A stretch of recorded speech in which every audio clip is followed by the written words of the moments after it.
시청자 여러분 안녕하십니까? 금요일 뉴스온 시작합니다. 여야가 추가 경정 예산 편성 협상에 실패하면서 추경안은 민주당 단독 처리 수순을 밟을 것으로 보입니다. 6월 임시국회 마지막 날인 오늘 본회의는 예정돼 있는데요. 국회 취재기자 연결합니다. 박정현 기자. 네, 국회입니다. 네, 본회의가 계속 지연되고 있는데 지금 어떤 상황인가요? 네, 오후 2시 본회의가 열릴 예정이었는데요. 추경안 처리를 위한 예결위 소위 개최가 2시간 조금 넘게 지연되면서 본회의 일정도 4시로 수년됐습니다.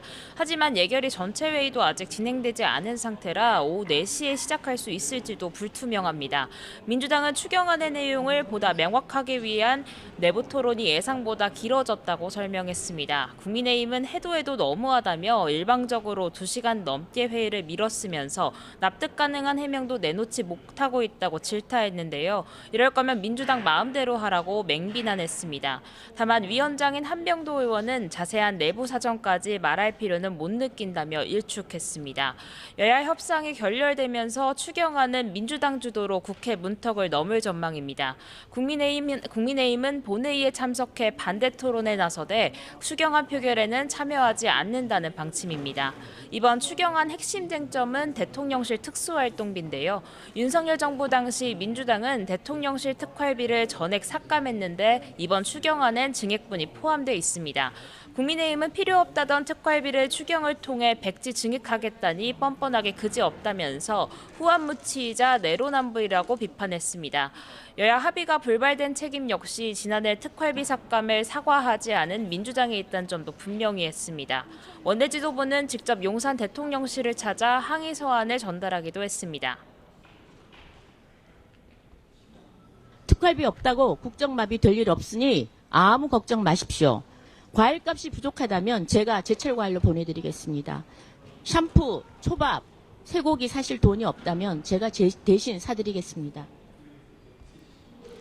하지만 정부 여당은 원활한 국정 운영을 위해 반드시 특활비 증액이 필요하다는 입장입니다. 정권이 바뀐 만큼 지난해와 같은 기준으로 적용하는 건 무리가 있다며 야당의 철회 요구는 트집 잡기에 불과하다고 반발하고 있습니다.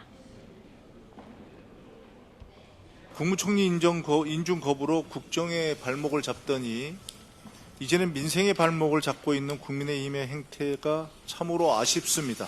국민의힘의 각성과 결단을 마지막으로 촉구합니다.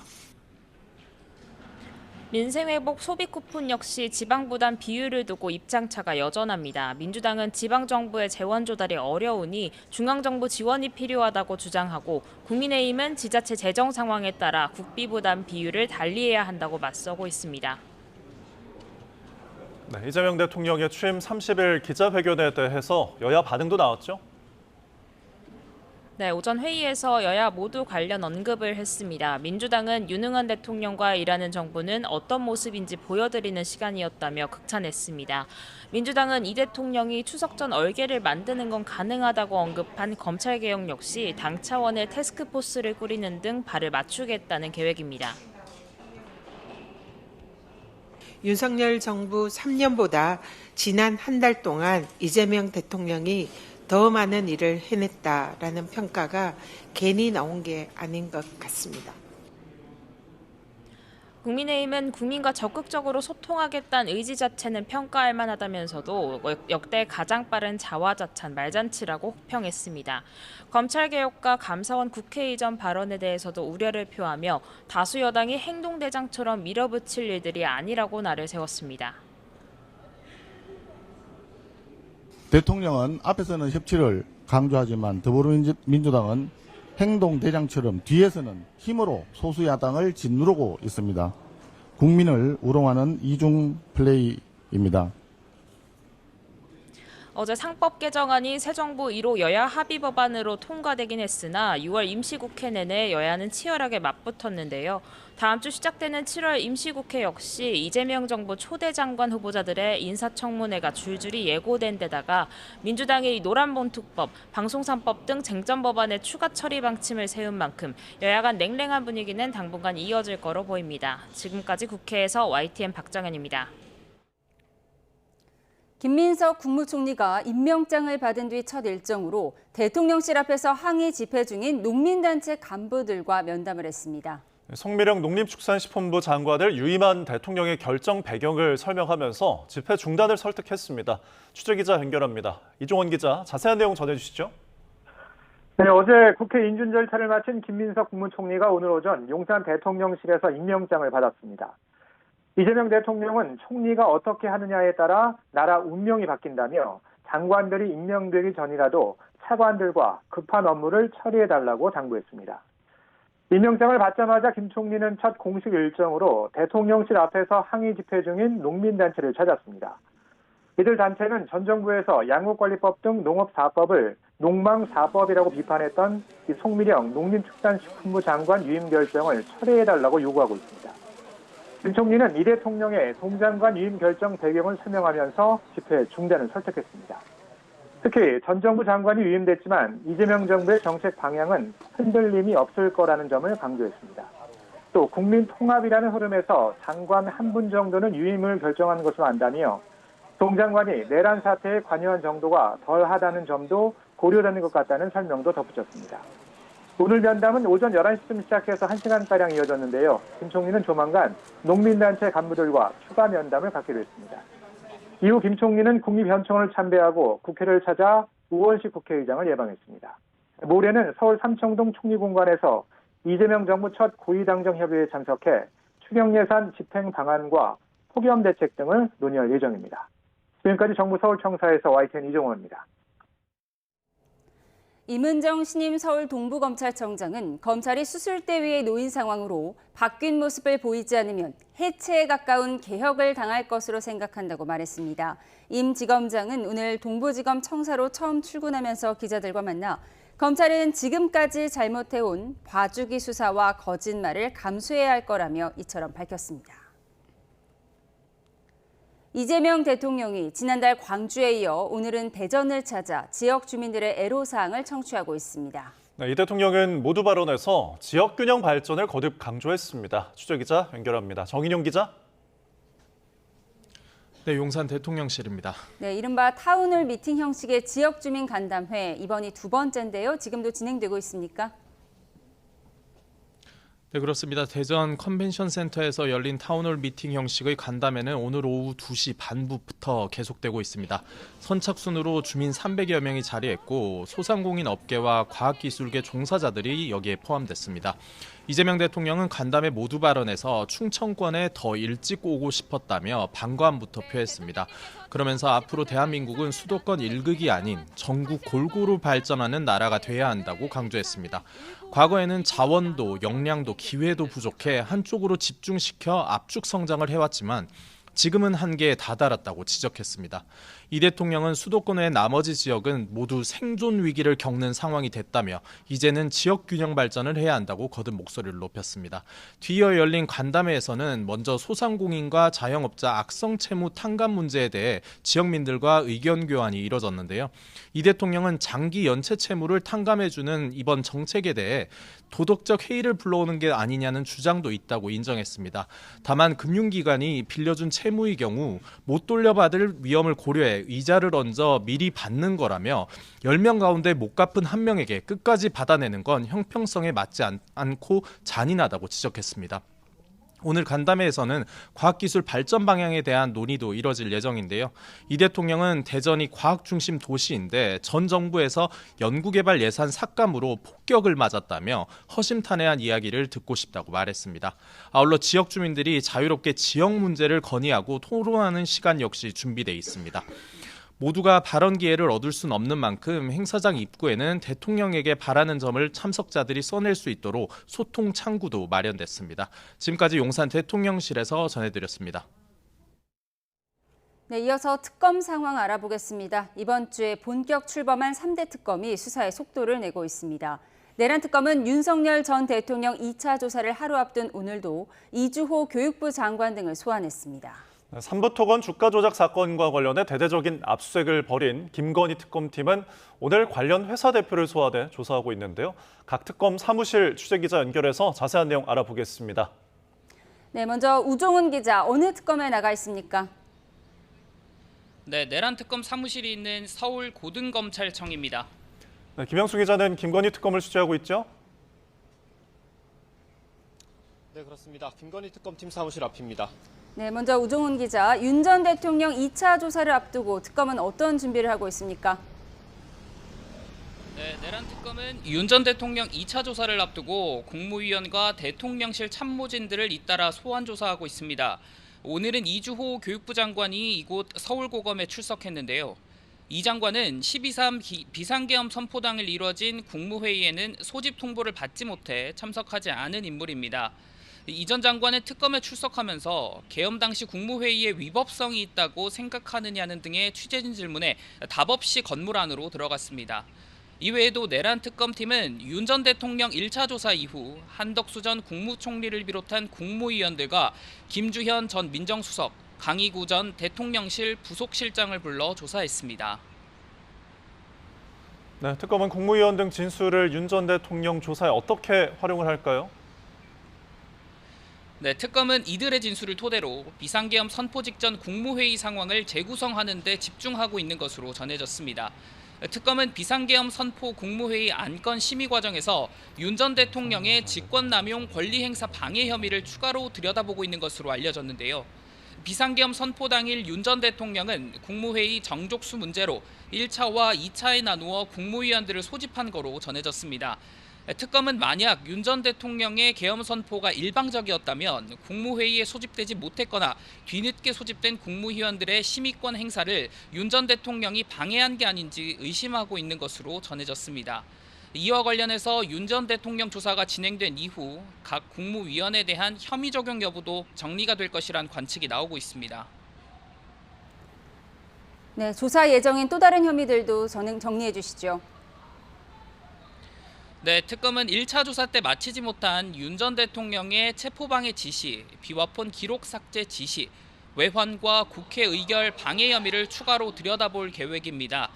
특검은 체포방해, 비화폰 삭제 지시 혐의 조사를 위해 어제는 김성훈 전 경호처 차장을 불러 날이 바뀐 오늘까지 조사했고요.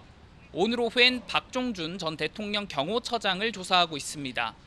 박 전 처장은 혐의와 관련한 입장을 묻는 취재진의 질문에 수사 과정에서 관련 사항을 성실하게 소명하겠다고만 밝혔습니다.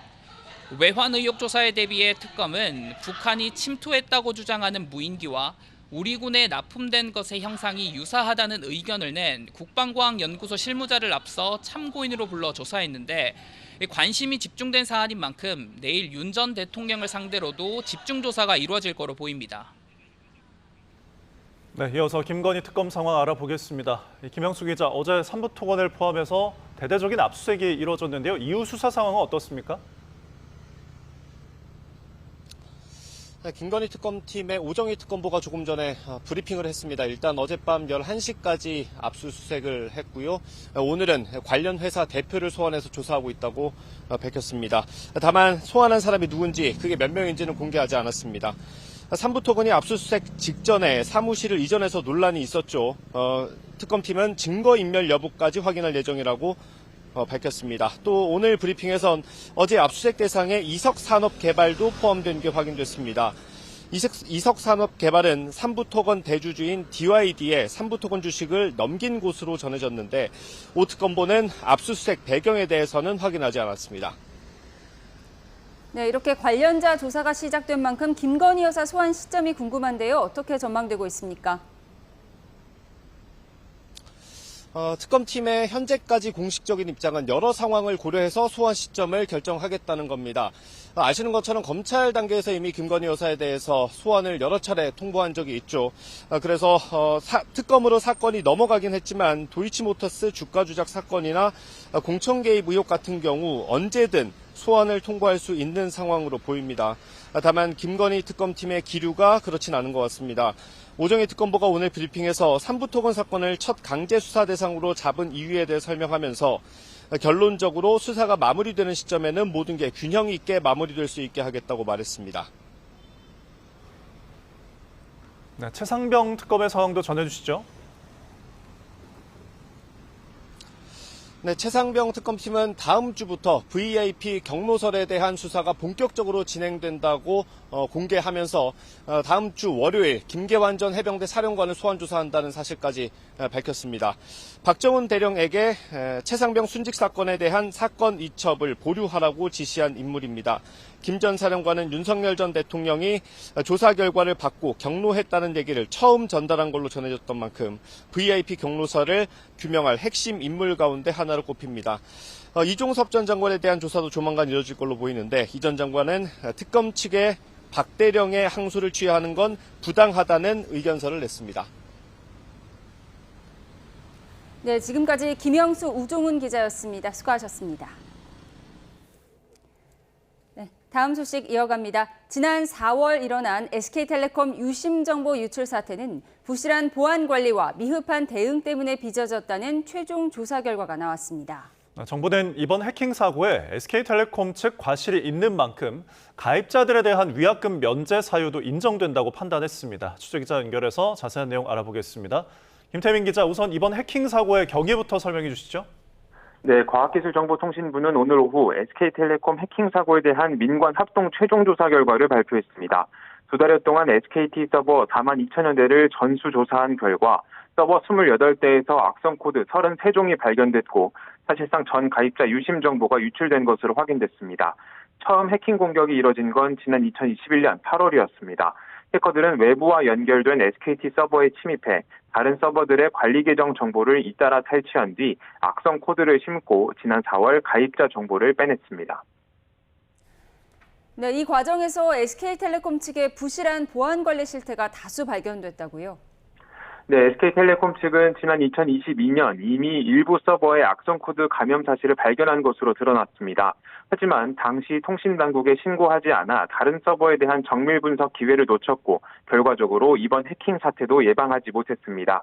이 밖에도 SK텔레콤 측은 주요 서버의 관리 계정, 즉 아이디와 비밀번호를 암호화 없이 장기간 변경하지 않았고 유심 복제에 활용할 수 있는 중요 정보인 인증키 값 역시 다른 통신사들과는 달리 암호화 없이 저장했습니다. 또 가장 많은 가입자 수에도 불구하고 정보 보호 인력과 투자액은 다른 통신사 평균에 미치지 못했던 것으로 확인됐습니다. 이번 해킹 사고에 대한 정부의 판단과 추후 대책은 어떻게 됩니까? 네, 정부는 일단 이번 해킹 사고에 SK텔레콤 측 과실이 인정된다고 판단했습니다. 이번 조사에서 드러난 부실한 보안 관리 등을 토대로 사업자 주요 의무나 관련 법령 기준을 지키지 못했다고 본 겁니다. 과기정통부는 SK텔레콤이 안전한 통신 서비스를 제공해야 할 의무를 다하지 못한 만큼 가입자들이 이용 계약을 해지하더라도 위약금을 면제해야 한다고 밝혔습니다. 또 계정 비밀번호 관리와 정보보호 체계를 강화하고 관련 인력과 예산을 확대하는 등 재발 방지책도 내놓으라고 지시했습니다. 아울러 조사 과정에서 일부 자료 보전 명령을 위반한 정황에 대해서는 수사를 의뢰할 방침이라고도 덧붙였습니다. SK텔레콤 측은 이번 조사 결과에 대해 잠시 뒤 공식 입장을 내놓을 방침입니다. 지금까지 경제부에서 YTN 김세민입니다. 환경부는 러브버그로 불리는 붉은 등 우단털 파리가 대발생한 인천광역시 계양산에 환경부 인력과 장비를 투입해 방제 작업을 지원하고 있습니다. 환경부 본부와 국립생물자원관 등 소속기관 직원 30여 명이 계양구청 직원들과 함께 송풍기, 포충망, 살수 장비 등을 활용해 방제 작업을 진행하고 사체를 수거하고 있습니다. 네, 올여름 시작부터 덥더니 장마도 이례적으로 일찍 끝나고 폭염과 열대야가 비상입니다. 기상청은 올해 6월 기상 관측 이래 53년 중 역대 가장 더웠다고 밝혔는데요. 장마가 끝난 7월도 펄펄 끓는 가마솥 더위가 지속할 걸로 우려됩니다. 취재기자 연결합니다. 박소정 기자, 지난해가 무척 더운 해였는데 올해 6월이 지난해보다 더 더웠다고요? 네, 그렇습니다. 기상청은 올해 6월, 그러니까 지난달 전국 평균 기온이 22.9도로 평년보다 1.5도 높았다고 밝혔습니다. 이는 가장 더웠던 지난해보다 0.2도 높은 것으로 기상 관측이 시작된 1973년 이래 6월 기온 가운데 역대 최고 기록입니다. 기상청은 한반도 남동쪽에서 더위를 몰고 오는 북태평양 고기압이 일찍 발달하고 그 가장자리를 따라 고온 가습한 바람이 유입되면서 일찍부터 고온이 기승을 부렸다고 밝혔습니다. 지난 6월 18일 강릉에서 올해 첫 열대야를 기록한 데 이어 19일에는 대전, 대구, 광주 등 12개 지역에서 역대 가장 이른 열대야가 기록됐고 27일에는 남부지방에 폭염특보가 발효되고 29일 전국으로 확대하면서 곳곳에서 전국 역대 최고 기온을 기록했습니다. 기상청은 6월 전국 폭염 일수와 열대야 일수가 각각 2일과 0.8일로 모두 역대 2위였다고 밝혔습니다.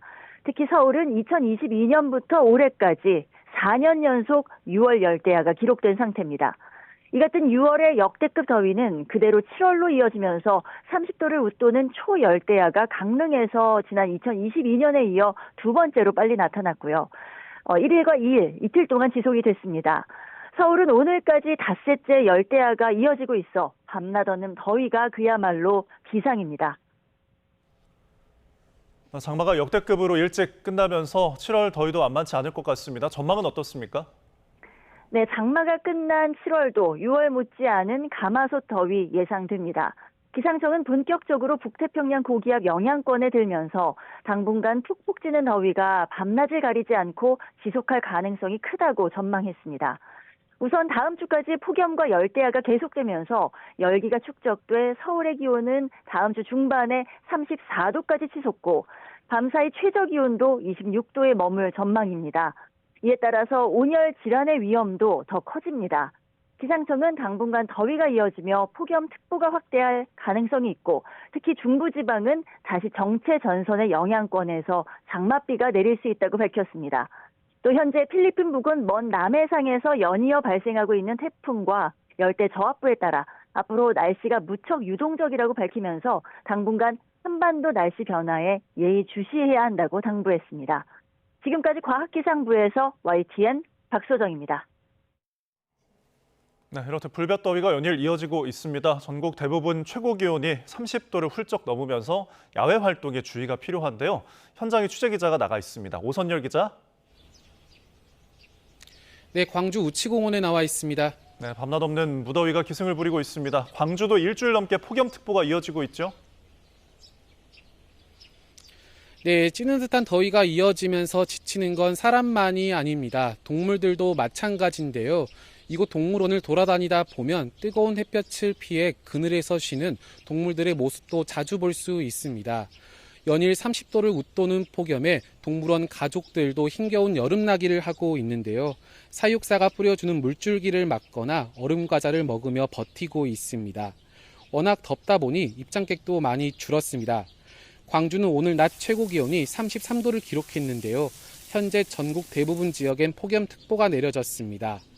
남부지방과 제주의 장마가 이례적으로 빠르게 끝나면서 폭염의 기세는 더욱 강해졌는데요. 일주일 넘게 이어진 찜통더위에 전남에선 가축 피해도 속출하고 있습니다. 전남 무안과 나주 등에선 가축 4만여 마리가 폐사했습니다. 닭과 오리를 중심으로 돼지 농가 피해도 커지고 있는데요. 전라남도는 피해액만 5억 원을 넘은 것으로 추산했습니다. 앞으로 폭염 일수도 늘어날 전망이라 가축 피해는 더 커질 것으로 보이는데요. 마른 장마에 폭염과 열대야까지 겹치면서 농작물 생육 관리에도 각별한 주의가 필요해 보입니다. 지금까지 광주 우치공원에서 YTN 오선열입니다.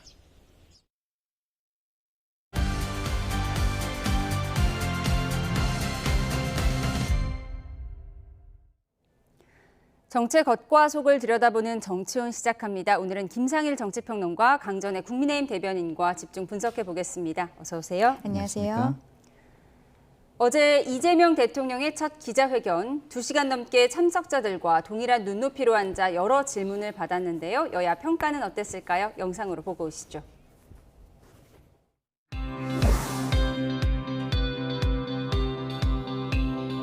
호명하겠습니다. 이게 뭐 주택 추첨하는 것도 아니고. 손에 전달되는 데 짜릿합니다. 네. 아, 그래요? 로또 이런 게 돼야 되는데요. 휴가 때 여러분들 따로 한번 자유롭게 뱀 시간 있으면 좋을 것 같아요. 뽑기를 하든지. 앞으로 이 소위 추첨식의 기자회견을 정착화했으면 좋겠습니다. 관례화했으면 좋겠고요. 오히려? 어떤 매체든 가리지 않고 모든 질문에 대해서 개방형 질문 기자회견 아니겠습니까?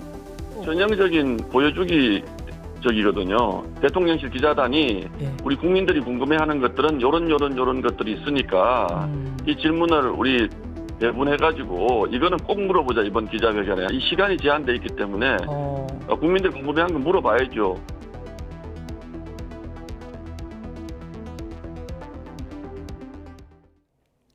네, 어제 회견은 연단을 없애고 참석자들과 눈높이를 맞춘 채 2시간 동안 진행됐는데요. 이 질문하는 기자를 뽑기 형식으로 선정한 것을 비롯해서 여야 평가가 엇갈리고 있습니다. 어떻게 보셨어요?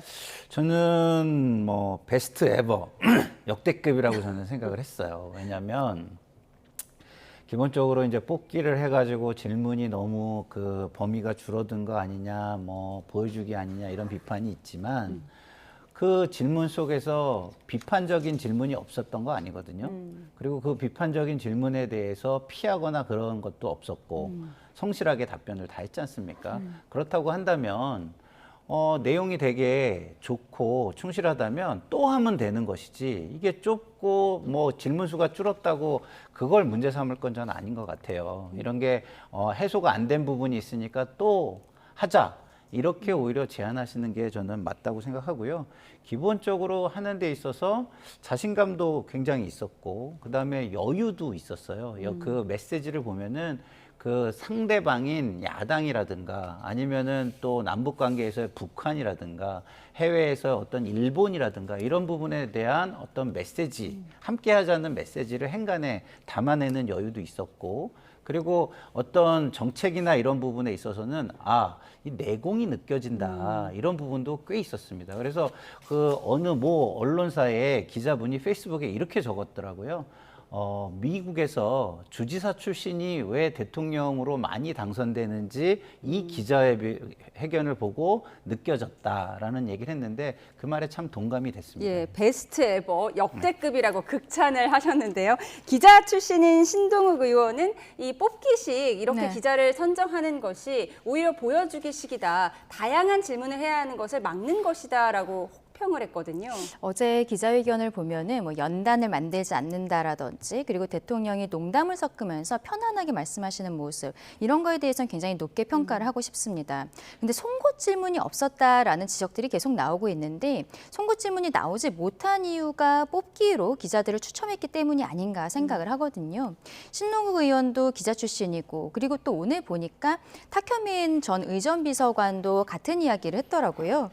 추첨을 하면은 좋은 질문이 나올 확률이 떨어지는데 그런 부분이 굉장히 아쉽다라는 이야기를 하고 있었습니다.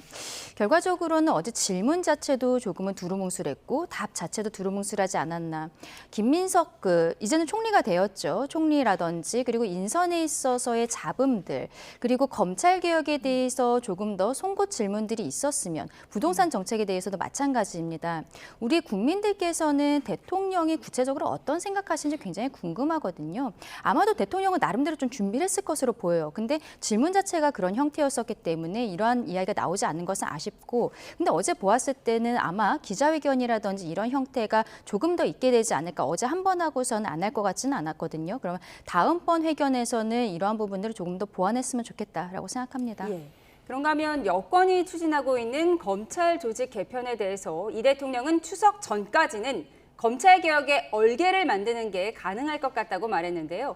이런 가운데 정성호 법무장관 후보자의 메모가 눈길을 끌고 있습니다. 먼저 어제 이 대통령의 발언 듣고 오시죠. 일종의 그건 저는 자업자득이다 이렇게 생각합니다. 추석 전에 하자라고 지금 당대표 후보들부터 열심히 말씀하시는 것 같습니다. 제도 자체를 그때까지 얼개를 만드는 건 가능할 수도 있을 것 같아요.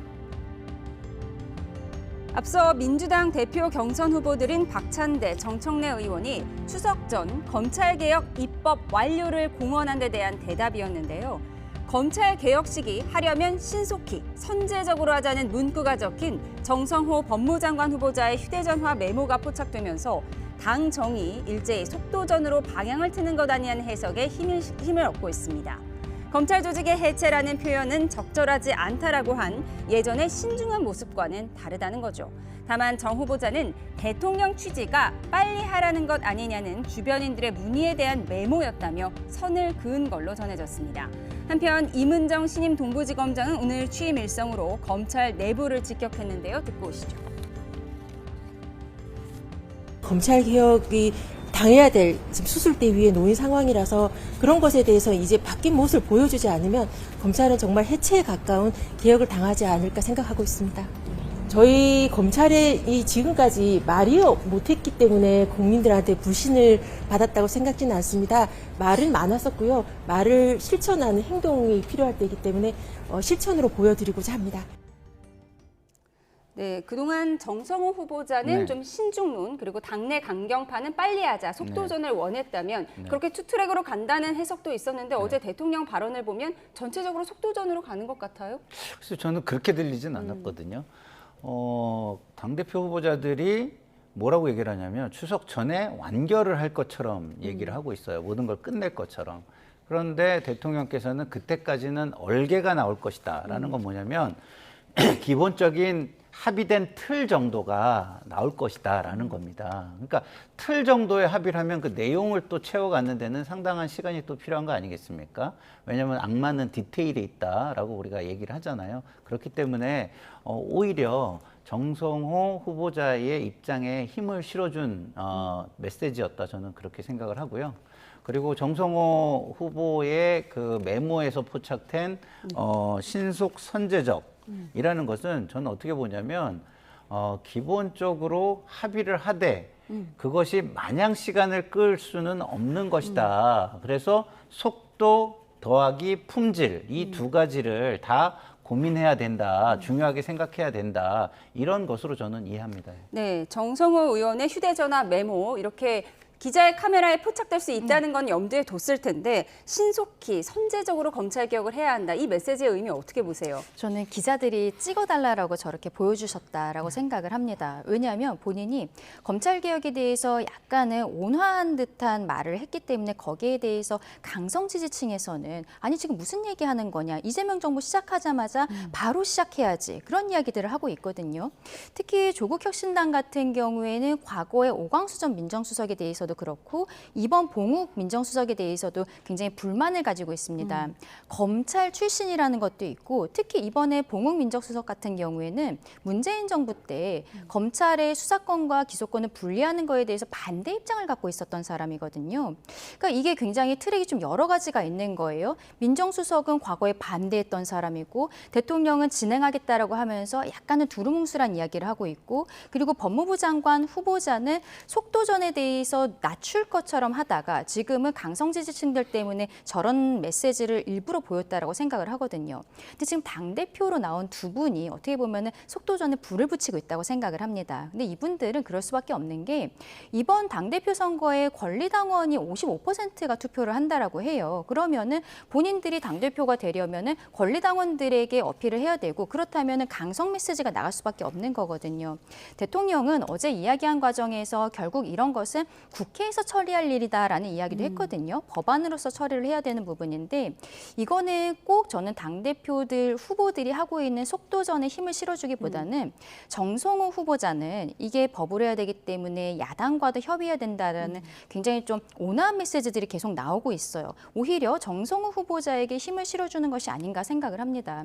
특히 검찰개혁과 관련해서는 그동안에 저희 야당과도 이미 협의가 된 부분이 일부 있는 것도 사실이고 그리고 이게 속도전으로 해서 될 일은 아니다라는 것을 국민들께서 알고 계시거든요.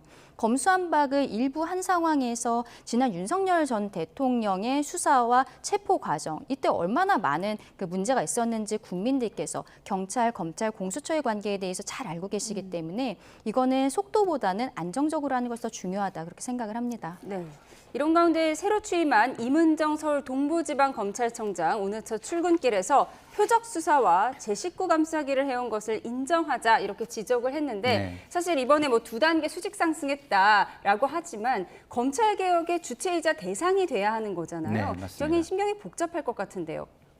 저는 뭐 자기 고백적인 이야기를 굉장히 많이 해왔던 분이기 때문에 심경이 그렇게 복잡하진 않을 것 같아요. 그동안 오랜 기간 검찰 내에서 한직으로 핍박도 받고 하면서 상당히 본인의 입장에 대해서 고민을 많이 했을 거라고 생각해요.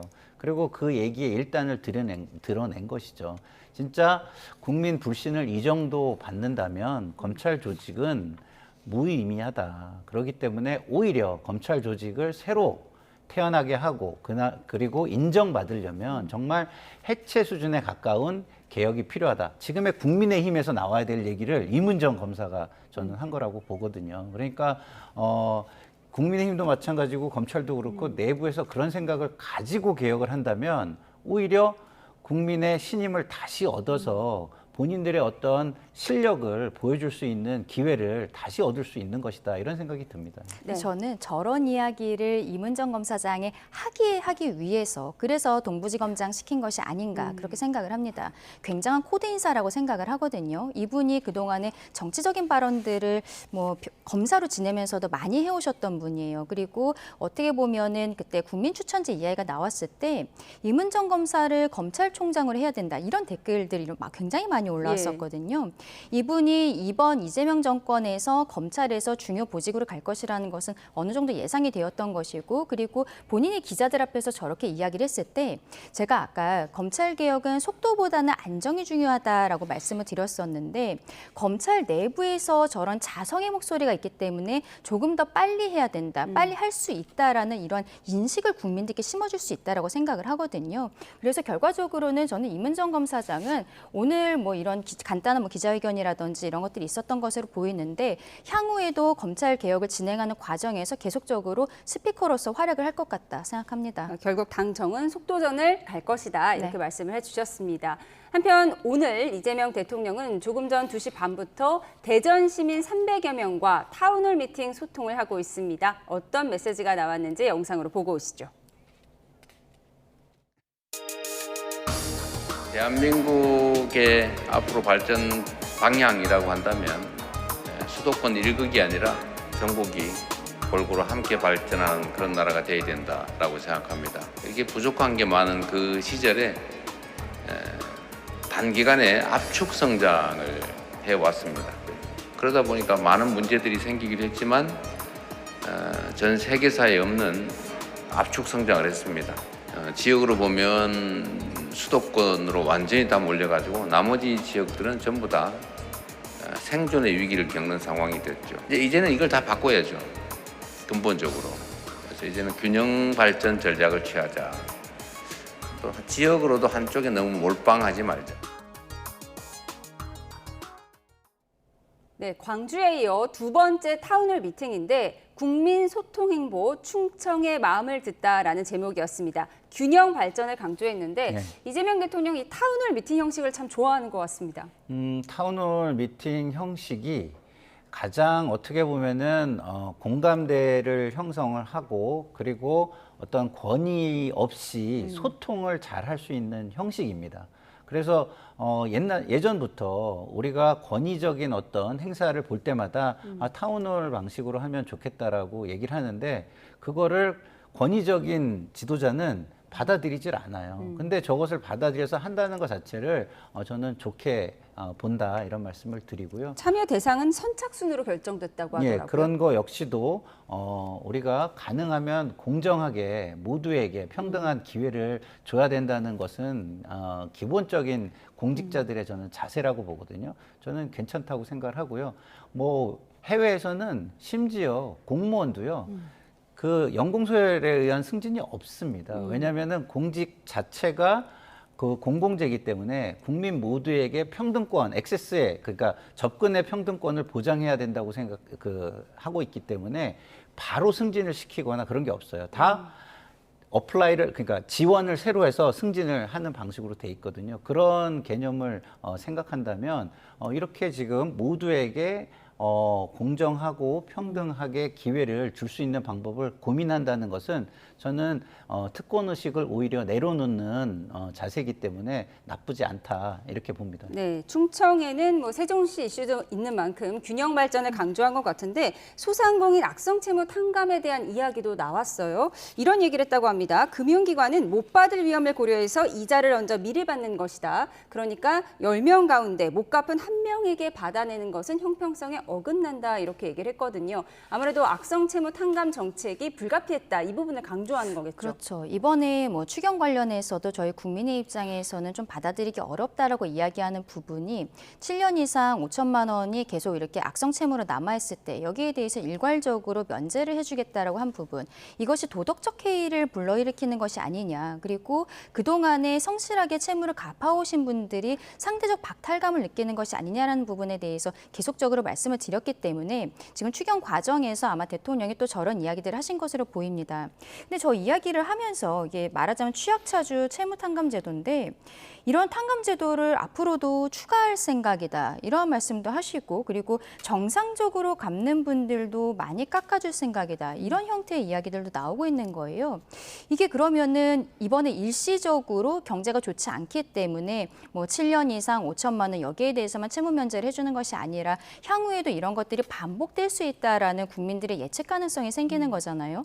그러면 이게 은행권에서 돈을 빌린 분들이 아 이거 나 갚지 않고 있으면 언젠가 국가에서 다시 탕감을 해주겠지 이런 생각을 할 수밖에 없다라고 봅니다.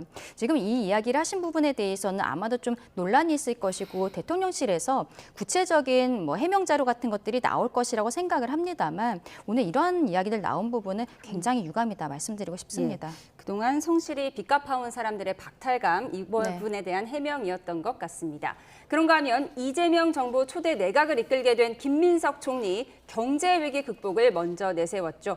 임명장을 받은 김 총리가 가장 먼저 향한 곳은 어디였을까요? 화면으로 보고 오시죠.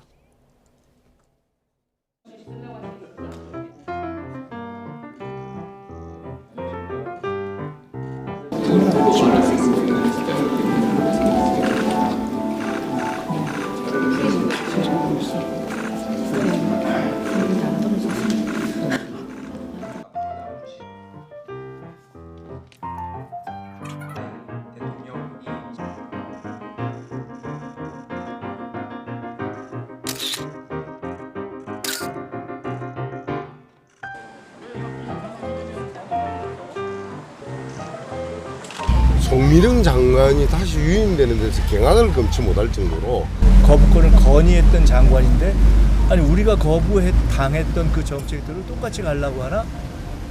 그런 의구심이 본질적으로 그건 아닌 것 같아요. 그건 아니라고 저는 확실하게 말씀드릴 수 있는 것이 국민들과도 한번 타운홀 미팅 형태. 근데 제가 또 집이 없잖아요. 근데 이번에 이 또 총리 공관 근사대로 제가 들어가요. 제가 거기서 초대해도 좋고.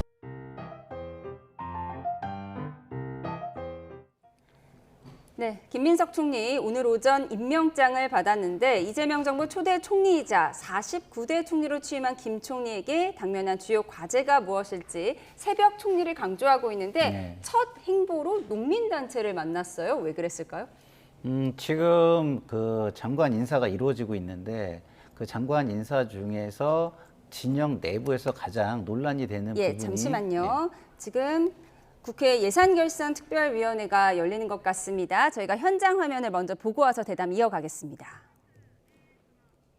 엄밀히 검토하여 꼼꼼하고 엄정하게 심사했습니다.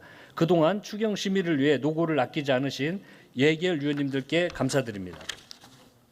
그러면 의사일정에 들어가도록 하겠습니다. 의사일정 제1항 2025년도 제2회 추가경정 예산안부터 의사일정 제23항 2025년도 주택도시기금 운용계획 변경안까지 이상 23건을 일괄하여 상정합니다.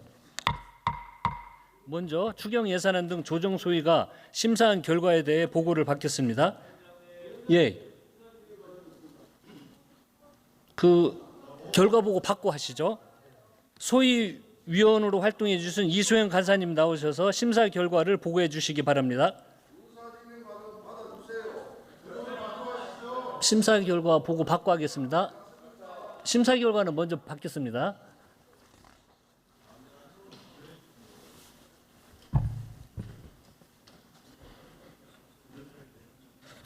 지난 2일부터 진행된 정부의 추가 경정 예산안 여야 협상이 오늘 새벽 최종 결렬이 됐는데요. 더불어민주당 이소영 의원입니다.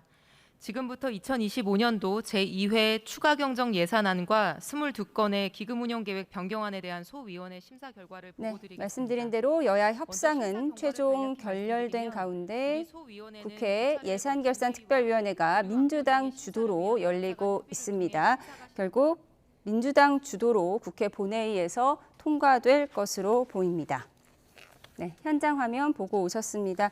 좀 예상된 결과였던 것 같아요. 그렇죠. 예, 기본적으로 저는 이렇습니다. 저희가 야당을 할 때도 저는 뭐 이런 얘기를 해서 욕을 많이 먹긴 했지만 기본적으로 정치는 책임질 거는 지게 해줘야 돼요. 그래야 평가를 하고 그 다음에 심판도 할 수 있는 것이거든요. 더더군다나 경제 상황이나 이런 거와 관련해서는 집권 여당이 어느 정도 주도적으로 일을 해주게 하는 것이 맞습니다. 지금 상황이 굉장히 어려운 상황 속에서 지금 추경을 통해서 내수 소비 진작을 해야 되는 거는 야당도 동의하는 바예요. 그러면은 그게 가장 큰 사안이라고 한다면 좀 작은 사안들에 대해서는 좀 불만이 있더라도 그런 불만을 다 명시를 해놓고 이런 부분에 우리가 불만이 있고 이런 어떤 부작용이 예상이 되는데 이런 부작용이 실제로 발생하면 이건 당신들의 책임이다. 이렇게 선언을 해놓고 할 수 있게 해주는 게 저는 좋다고 보는데 저렇게 단독 처리를 하게 되면은 여야 모두 양쪽 다 국민들에게는 제가 볼 때는 별로 좋지 않게 평가될 것으로 보입니다. 예, 예결위 상황을 보고 왔는데요. 지금 속보가 들어와서 또 전해드리겠습니다. 정부가 유심 해킹 사건에서 SKT의 부실한 보안 관리 책임이 확인했다는 조사 결과를 발표했는데요. 이에 대한 대응 들어보겠습니다. 사이버 침해 사고와 관련하여 통렬하게 반성하고 참여하는 심정으로 이 자리에 섰습니다. SK텔레콤의 모든 임직원은 고객 여러분께 다시 한번 진심으로 머리 숙여 사과드립니다.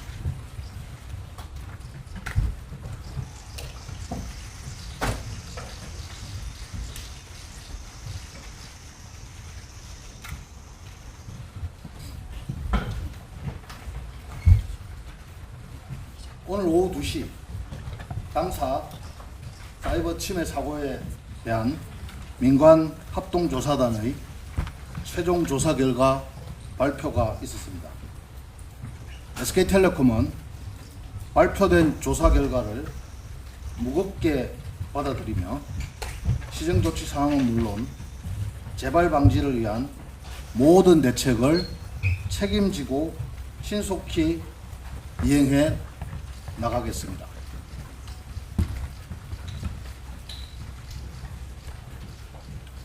사고 이후 모든 임직원이 매장으로, 공항으로 찾아가는 서비스로 현장에 나가 고객 한 분 한 분의 말씀에 귀 기울였습니다. 외부 전문가로 구성된 고객신뢰위원회의 말씀도 경청하였습니다. 위원회 출범 후 50여일간 정기, 수시위원회, 고객 인터뷰, 다양한 외부 기관의 의견을 수렴하였으며 진심을 담아 논의하고 고민하였습니다. 그 결과 고객신뢰위원회는 첫째, 정보보호 강화를 위한 중장기 로드맵 마련. 둘째, 고객이 납득할 수 있는 규모감 있는 보상. 셋째, 다양한 고객 그룹을 아우르는 혜택 구성이 필요하다는 피드백을 주셨습니다.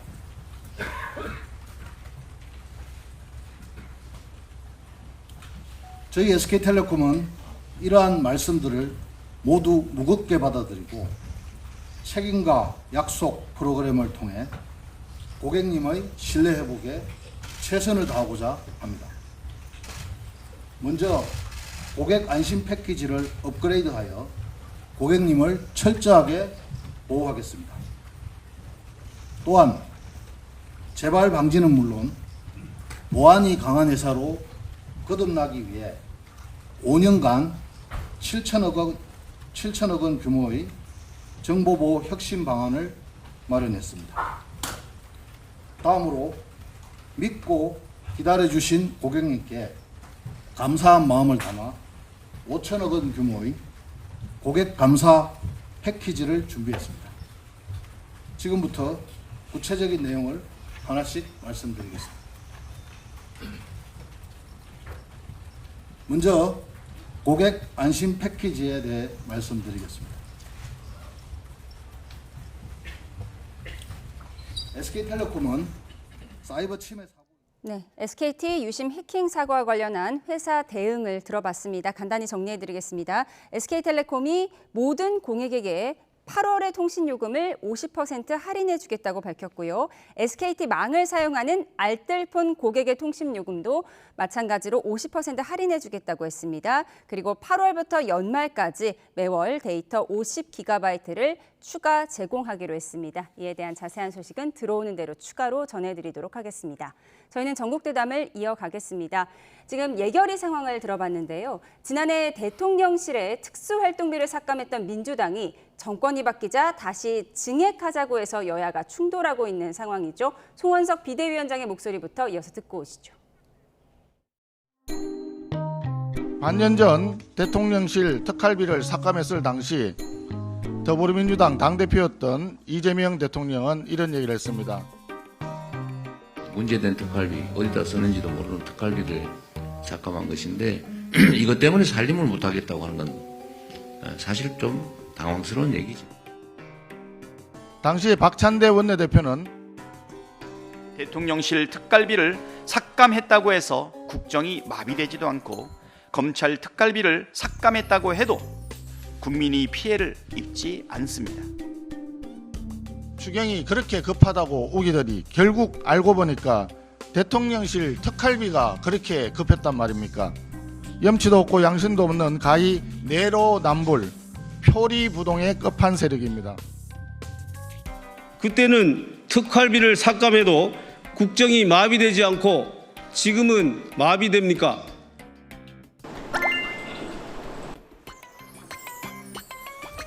그때도 저희들이 얘기했던 건 뭐냐면 내용이 증명이 되고 이런 활동을 위해서 보장을 하겠다. 투명성이 보장이 돼야 된다는 전제였거든요. 네. 저희들은 이제 정부가 정상적으로 돌아왔고 대통령실이 잘 일을 할 수 있도록 그런 토대를 좀 마련해 줘야 된다고 생각해요. 느닷없이 슬그머니 끼워 넣겠다는 것이 고작 대통령실 특활비였습니까? 과일값이 부족하다면 제가 제철 과일로 보내드리겠습니다. 샴푸, 초밥, 쇠고기 사실 돈이 없다면 제가 대신 사드리겠습니다.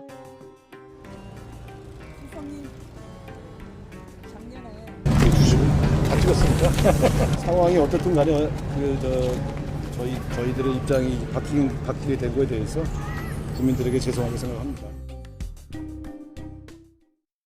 네, 저희가 지난해 말과 지금 상황을 비교해서 전해드렸습니다. 지난해 말 야당일 때 민주당은 올해 정부 예산안을 심사하면서 대통령실의 특수활동비 82억 원을 전액 삭감했습니다. 당시에 어디에 왜 쓰는지 소명이 이루어지지 않았다는 이유였는데 이걸 다시 부활시켰다는 점이 지금 논란의 대상인 거죠? 그렇죠. 바로 반년 전에 했었던 이야기인데 특활비를 아예 영원으로 만들었었거든요. 그리고 검찰의 특활비, 특경비, 감사원도 마찬가지입니다. 특활비, 특경비를 모두 영원으로 했어요. 거기에 대해서 저희 당시 여당에서 문제 제기를 했을 때 지금 영상 보신 것처럼 특활비 없다고 국정이 마비되냐 이렇게 좀 막말성의 이야기들을 했었는데 이번에 정권이 바뀌자마자 한 달 만에 슬그머니 특활비를 넣은 것입니다. 저희 국민의 입장에서는 특활비가 오히려 필요하다라는 입장이에요. 과거와 마찬가지입니다. 근데 지금 이런 형태로 추경을 하는 것에 대해서 적어도 입장이 바뀐 것에 대해 국민들께서 납득하시도록 사과 메시지가 먼저 나와야 되는 것이 아니냐라고 말씀을 드리는 것이죠. 조금 아까 이제 추경에 대해서 심사하고 처리하는 과정에서 국민의힘이 함께하지 못하는 부분에 대해서는 어제 협상 과정에서 특활비 문제가 계속적으로 문제가 되었기 때문에 저희는 이거를 함께할 수 없다라고 말씀을 드렸었던 것이거든요. 민주당이 여기에 대해서 뭐 영수증이라든지 이런 이야기들을 자꾸 하고 있는데 기본적으로 뭐 명확한 증빙 같은 것이 가능하다면 특활비라는 이런 것을 만들 필요가 없습니다. 일반적인 예산으로서 업무 추진비로서 처리를 하면 되는 거거든요. 그게 어려운 부분들이 있기 때문에 굳이 특활비라는 건 하는 것인데 여기에 대해서 그냥 솔직하게 사과를 하고 양해를 얻는 이런 것들이 먼저가 아닌가라고 생각합니다. 예, 잠시만요. 저희가 속보가 들어와서 먼저 전해드리고 대담을 이어가도록 하겠습니다. 지금 내란 특검이 브리핑을 진행하고 있는데요. 오늘 이주호 교육부 장관과 박종준 전 경호처장을 조사하고 있죠. 이에 대한 내용을 조금 정리해드리겠습니다. 노상원 전 사령관에 대한 구속 신문 기일은 오는 7일 오후 2시로 결정이 됐다고 하고요. 특검이 윤 전 대통령에 대한 조사 순서는 확정된 것이 없다고 밝혔습니다. 윤 전 대통령에 대한 2차 소환 조사 내일 오전에 예정돼 있는 상황이죠. 또한 체포 저지에 관한 수사는 박창환 총경이 진행하는 것이 원칙이라고 했습니다. 윤 전 대통령 측 변호인은 이 수사 방해에 대해서 경찰 3명을 파견받아 진행하고 있다고 했습니다. 또한 국무위원들을 지금 잇따라 소환하고 있는데요. 어떤 국무위원들을 먼저 소환할지에 대해 정해진 순서는 없다고 합니다. 필요할 경우 조율을 하고 있다고 하고요. 체포 저지 조사자에 대해서는 교체하지 않겠다. 왜냐하면 윤 전 대통령이 이 조사하는 사람에 대해서 문제를 제기한 바 있는데요. 조사자 교체는 하지 않겠다. 기조의 변화가 없겠다고 밝혔습니다. 다시 한번 정리해드리겠습니다. 현재 내란 특검이 이주호 교육부 장관과 박종준 전 경호처장에 대한 조사를 진행하고 있고요. 노상원 전 사령관에 대한 구속신문 기일은 오는 7일 월요일 오후 2시로 지정이 됐습니다. 국무위원회 소환 조사에 대해서 정해진 순서는 없고요. 총경이 조사하는 것은 안 된다. 윤 전 대통령의 문제 지적에 대해서는 내란 특검은 조사자를 교체하지 않겠다. 이에 대한 기조에는 변함이 없다고 밝혔습니다. 더 자세한 소식은 들어오는 대로 전해드리도록 하겠습니다. 네, 대통령실 특활비 논란에 대해서 이야기하고 있었습니다. 네. 그러니까 야당일 때 민주당이 네. 82억 전액 삭감했던 대통령실 특활비를 여당이 되니까 91억으로 다시 올렸다. 이 부분을 문제 제기하고 있어요. 네. 오늘 우상호 정무수석도 입장이 바뀐 것에 대해서는 죄송하다 이렇게 얘기했거든요. 네, 죄송하죠. 죄송하고요. 그렇지만 이렇게 말씀을 드릴게요. 저는 사실은 이 부분은 우리 당에서 삭감했을 때 그걸 비판했던 입장입니다. 그렇기 때문에 지금 이 돈은 되살리는 게 맞다고 저는 생각해요. 그렇지만 입장이 바뀐 것은 사과나 유감 표명 그리고 설명이 필요하다고 생각합니다. 굳이 제가 제 입장에서 설명을 한다면 그때는요 갈등이 너무 심했어요. 갈등이 너무 심하고 윤석열 정권에서는 야당 탄압적인 행위가 너무 많았고 그런 거에 대한 약간 보복적인 감사원도 그렇고 이 권력기관을 동원해서 굉장히 막무가내로 밀어붙이는 게 컸기 때문에 그 막무가내로 밀어붙이는 부분을 이런 식으로 막겠다라고 서로 갈등을 하다가 그렇게 결과가 이루어진 것입니다. 그래서 필요성 부분에 그 방점이 있었던 건 아니고 갈등이 격화돼서 이루어진 결과다 이렇게 좀 말씀을 드리고요. 어쨌든 그랬든 저랬든 그때의 논리를 바꾼 것에 대해서는 유감이고 그런 갈등이 다시는 없었으면 좋겠다. 좀 협치를 해나가는 국회의 모습을 보였으면 좋겠다. 이런 말씀을 드립니다. 예, 이렇게 특활비 논란을 담은 추경안은 오늘 민주당 주도로 통과될 것으로 보이는데요. 이에 대한 속보가 들어오면 전해드리도록 하겠습니다. 한편 어제 이재명 대통령과 비교섭단체 5당 지도부 오찬 자리가 있었죠. 이 자리에서 조국 전 대표의 사면 복권 요구가 나왔다고 하는데요. 이재명 대통령 어떤 반응을 보였을까요? 네, 당사자인 조국혁신당이 직접 요구한 것은 아니고요. 한창민 사회민주당 대표가 조 전 대표를 검찰 정권의 희생자라며 8.15 사면으로 명예를 회복해달라 이렇게 요청했다는 겁니다. 대통령은 어떤 반응을 보였을까요? 들어보시죠. 조국 전 대표의 사면 복권 문제에 대해서는 즉답은 하지 않으셨고요. 지난달 여당 내에서도 사면론은 성급하다는 목소리가 나오면서 조국 전 대표조차 그제 공개된 옥중서신에서 사면에 대한 언급은 성급하고 부적절하다고 했는데요. 조국혁신당 요즘 검찰 인사 등으로 인해 현 정권에 불만이 많은 것 같습니다. 법무부 차관에 임명된 이진수 대검찰청 형사부장에게 친윤 검사라고 비판한 박은정 의원 어제 법사위에서 이런 모습을 보였습니다. 보고 오시죠. 정치권 남용에 대해서 사과를 하셔야 된다고 생각합니다. 이 자리에서 사과할 생각 있습니까? 예, 여기까지만 하겠습니다. 사과하시라고요. 예, 박은정 의원님. 네, 이 대통령 조국 사면과 관련해서 즉답은 피했다고 합니다. 왜 그랬을까요?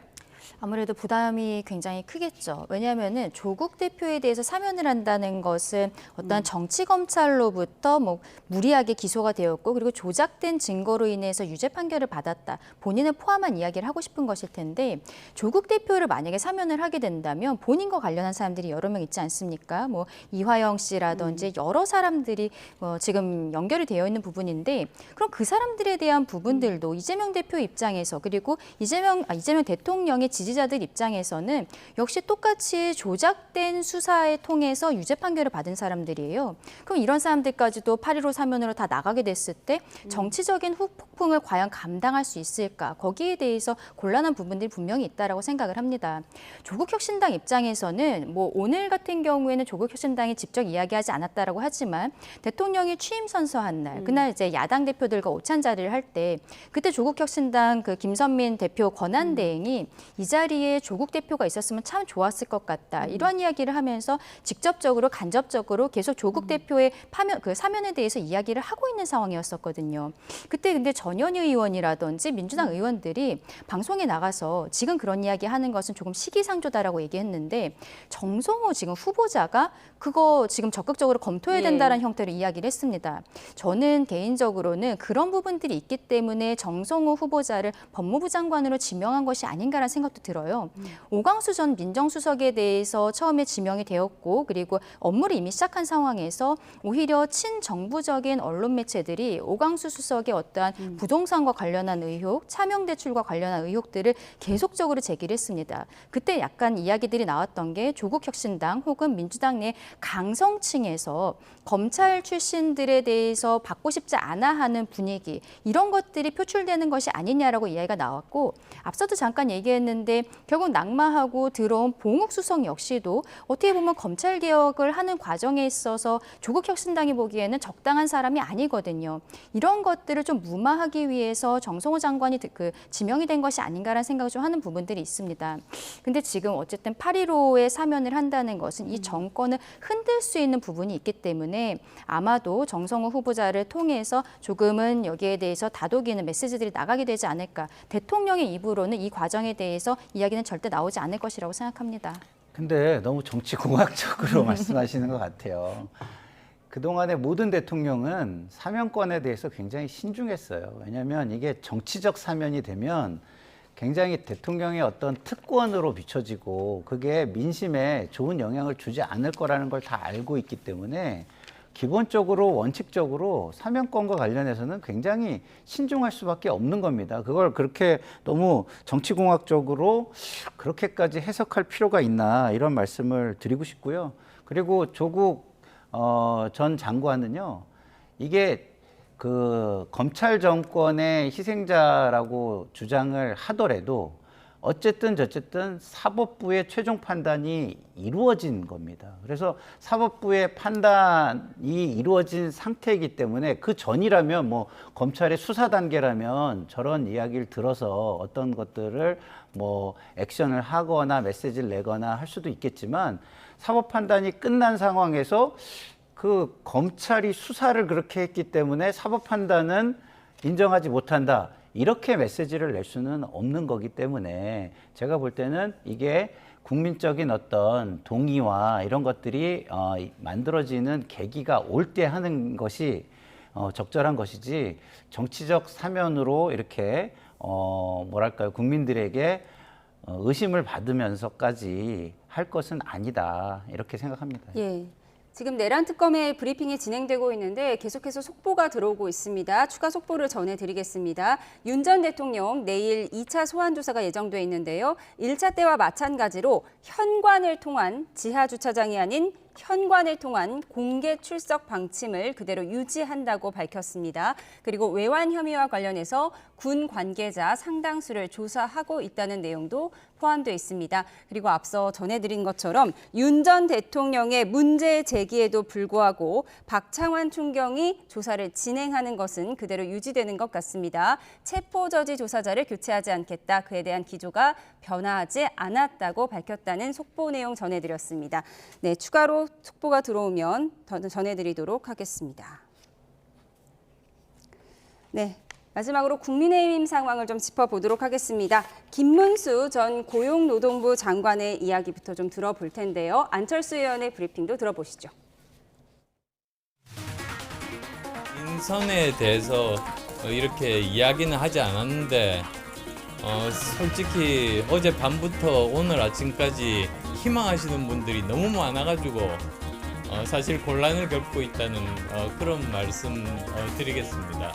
혁신위는 미래에 대한 계획들을 세워나가고 당의 변화를 어떻게 하면 이끌 것인가.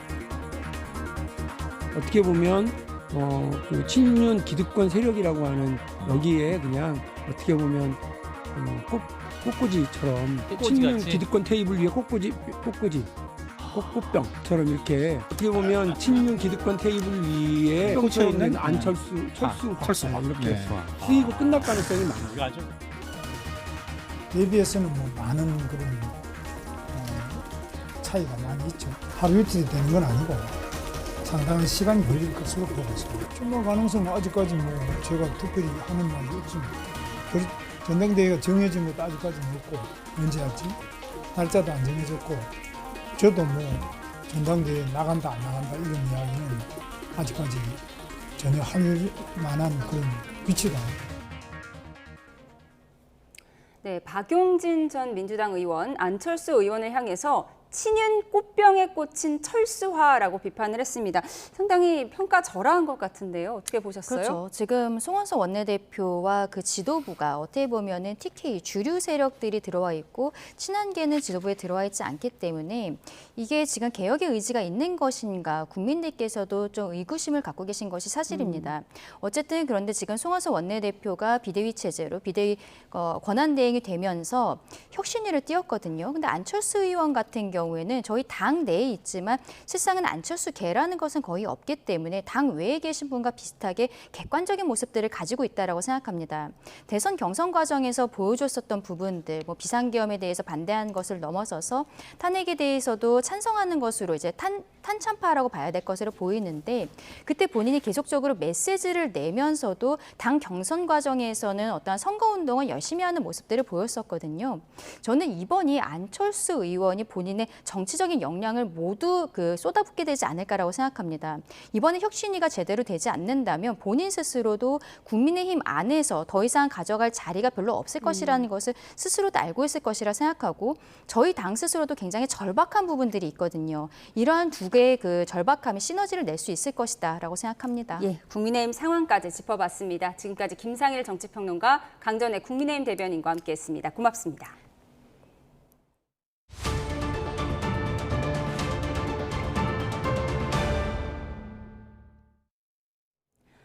미국의 상호관세 유예 시한이 나흘 남은 가운데 여한구 통상교섭본부장이 오늘 다시 미국 방문길에 오릅니다. 당장 관세 협상 타격이 어려운 만큼 상호관세 유예 시한 연장을 요청할 걸로 보입니다. 경제부 연결하겠습니다. 최하영 기자, 통상교섭본부장이 일주일 만에 다시 방미길에 오르는군요. 네, 여한구 산업통상자원부 통상교섭본부장이 오늘 저녁 다시 미국행 비행기에 오릅니다. 미국 워싱턴 DC를 찾아 제이미 싱그리어 미국 무역대표부 대표와 하워드 러트닉 상무장관 등과 면담할 것으로 보입니다. 지난달 첫 만남 뒤 일주일 만입니다. 특히 이 자리에서 오는 8일 끝나는 미국의 상호관세 유예 시한을 연장해달라고 요청할 것으로 전망되는데요. 여 본부장의 말 직접 들어보시죠. 주요 이슈별 우리 측 제안 및 한미 상호 호혜적 산업협력 방안을 제시할 계획입니다. 협상 진행 경과에 따라서 필요시에 상호관세 유예 연장도 적극 검토하겠습니다. 다만 트럼프 대통령이 상호관세 유예 연장에 선을 그은 데다가 각국의 상호관세율 서한을 보내겠다고 해 상황은 녹록지 않습니다. 여 본부장의 어깨가 무거워진 가운데 정부는 관세 유예 시한까지 미국 측과 집중적으로 협상을 벌일 계획입니다. 여 본부장은 오늘 국회 통상현안 보고에서 협상 쟁점으로 미국 측이 농산물과 자동차, 서비스 분야에서 시장 접근과 높은 수준의 규범 도입을 요구하고 있다고 밝혔습니다. 그러면서 농산물 분야의 민감성 등을 최대한 고려해 대응하되 이행 이슈와 제도 선진화 관련 사안을 전향적으로 검토할 계획이라고 말했습니다. 이와 함께 미국이 부과한 상호관세와 품목관세 일체 면제를 추진하되 최소한 경쟁국에 비해 불리하지 않도록 협의하겠다고 강조했습니다. 앞서 미국은 지난 4월 9일 상호관세를 발효했다가 13시간 만에 90일 유예를 결정했습니다. 당시 우리나라에는 기본관세 10%에 차등관세 15%를 더해 상호관세율 25%가 책정됐습니다. 지금까지 경제부에서 YTN 최하영입니다. 북한 주민 한 명이 군사 분계선을 넘어와 관계기관이 귀순 의사를 확인하고 있습니다. 합동참모본부는 어젯밤 중서부 전선에서 군사 분계선을 넘어오는 북한 민간인 남성 한 명의 신병을 확보했다고 밝혔습니다. 작전팀을 투입해 접촉에 나선 우리 군은 국군임을 알리고 안전하게 안내하겠다는 뜻을 밝힌 뒤 20여 시간 만에 남성을 비무장지대 남쪽으로 데려왔습니다. 네이버 대표 출신인 한성숙 중소벤처기업부 장관 후보자가 회사로부터 받은 주식 매수 선택권, 스톡옵션 10만 주 가운데 6만 주를 행사해 취임하면 처분하기로 했습니다. 한 후보자가 행사한 스톡옵션은 지난 2019년에 받은 2만 주와 지난 2020년에 받은 4만 주로 행사 가격 기준으로 계산하면 모두 100억 6천만 원 규모로 오는 10일 주식으로 입고될 예정입니다. 6만 주 물량의 가치는 어제 종가로 판다면 모두 151억 8천만 원 상당으로 행사 가격과 제세 공과금을 제외하면 39억 원 상당의 시세 차익을 거둘 걸로 예상됩니다. 충북 충주에서 60대 운전자가 몰던 택시가 정차 중이던 차량 6대를 추돌하고 인도로 돌진해 3명이 다치는 사고가 발생했습니다. 최근 서울 방학동과 대관령 휴게소 등에서도 고령 운전자의 차량 돌진 사고가 이어지면서 대책이 필요하다는 지적이 나오고 있습니다. 김기수 기자입니다. 택시 한 대가 정차 중인 다른 택시를 밀면서 앞으로 이동합니다. 옆 차로에서 신호 대기 중이던 승용차를 들이받고 잠시 멈칫하는가 싶더니 속도를 높여 반대편 인도까지 그대로 돌진합니다. 충북 충주에 있는 터미널 인근 도로에서 60대 A씨가 몰던 택시가 갑자기 돌진하면서 차량 6대를 연달아 추돌했습니다. 택시는 중앙선을 넘어 반대편 전신주를 들이받고 나서야 멈춰섰습니다. 이 사고로 A씨 등 3명이 다친 것으로 파악됐습니다. 현장 목격자는 부딪히는 큰 소리와 함께 굉음도 들렸다고 말합니다. 그 소리 꽝 소리가 뭐랄까 소리가 크게 나갔고 밖에 나갔더니만 굉음을 내면서 삐집고 나오면서 중앙선을 넘어와갖고서 경찰 조사에서 A씨는 차가 갑자기 출발했다며 급발진을 주장한 것으로 알려졌습니다. 문제는 A씨의 주장처럼 차량 결함이 원인이든 운전자 과실이든 차량 돌진 사고가 전국 곳곳에서 반복되고 있다는 점입니다. 서울 방학동에서는 60대 택시기사가 몰던 차량이 인도로 돌진하면서 보행자 1명이 숨졌고 영동고속도로 대관령 휴게소에서도 80대가 몰던 대형 SUV가 식당가를 덮치면서 6명이 중경상을 입기도 했습니다. 특히 사고 운전자가 고령인 경우가 잇따르면서 전문가들은 면허 반납제도 등 현행 제도에 대한 근본적인 개선이 필요하다고 지적합니다.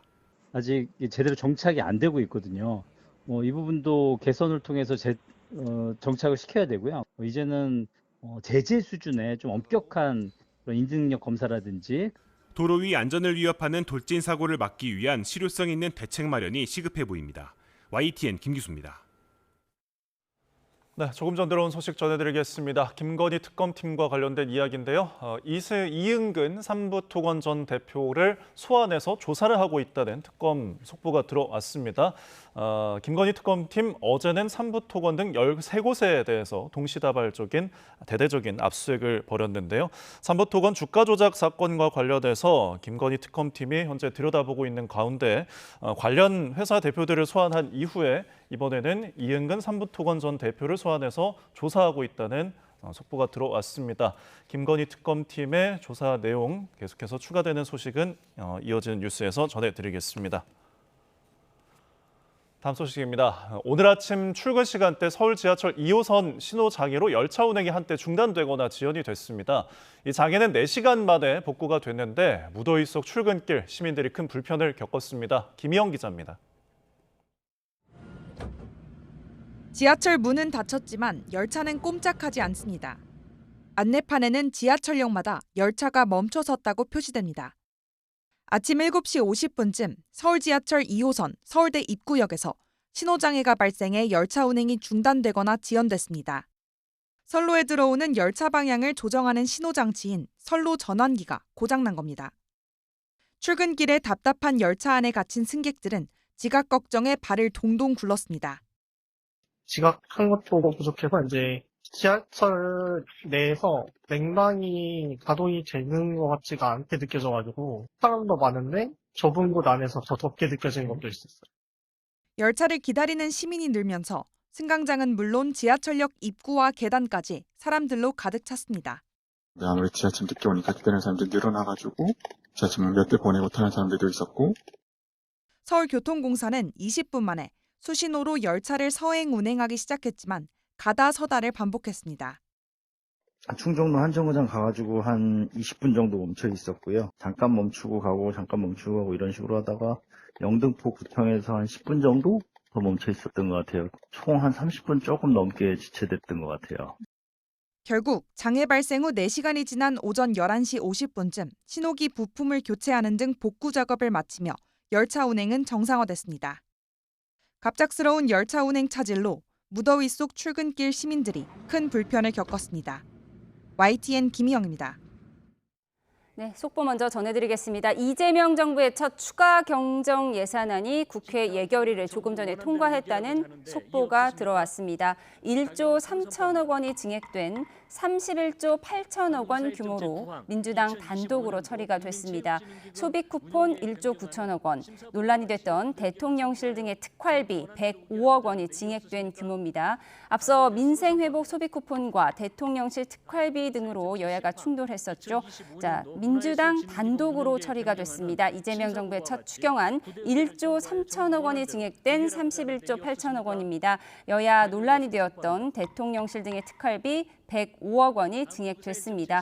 곧 본회의가 개의가 될 것인데 국민의힘은 표결에 불참한 것으로 보이고요. 민주당 단독으로 처리가 됐습니다. 더 자세한 소식은 들어오는 대로 추가로 전해드리도록 하겠습니다.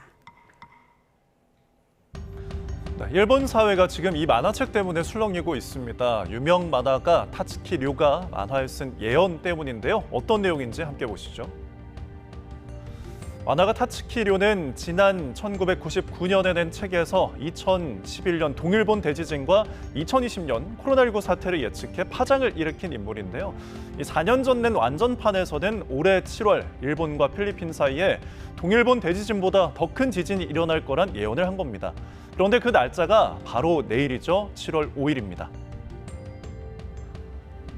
자, 실제 최근 일본 도카라 지역에서는 열흘 동안 소규모 지진이 무려 1000번 넘게 일어나면서 위기감이 고조된 상태인데요. 예언 속 지진 내일 정말 일어날까요? 만약에 일본에 또 대지진이 앞으로 일어난다면 우리나라는 얼마나 영향을 받을까요? 전문가 예측 들어보시죠. 2024년 8월 8일 날 발생했던 규모 7.1 지진이 우리나라 남해안에 고스란히 잘 기록이 됐는데요. 그때 당시에 1cm 움직였습니다. 남해안 일대가 1cm 위아래로 움직였는데요. 만약에 규모 7.1 지진에 1000배가 9.0인데요. 만약에 9.0이 발생하게 된다면은 우리 한반도가 흔들리게 되는 거는 30cm 넘게 흔들리게 될 거예요. 이론적으로 간단하게만 계산해도.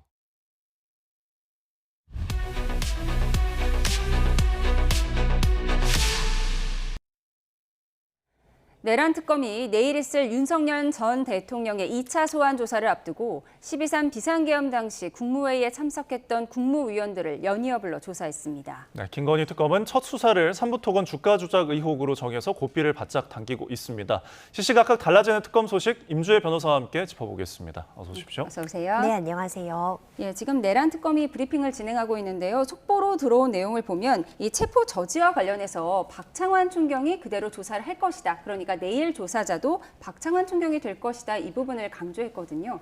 그렇습니다. 사실 특검에서는 일관된 기조를 유지하고 있었습니다.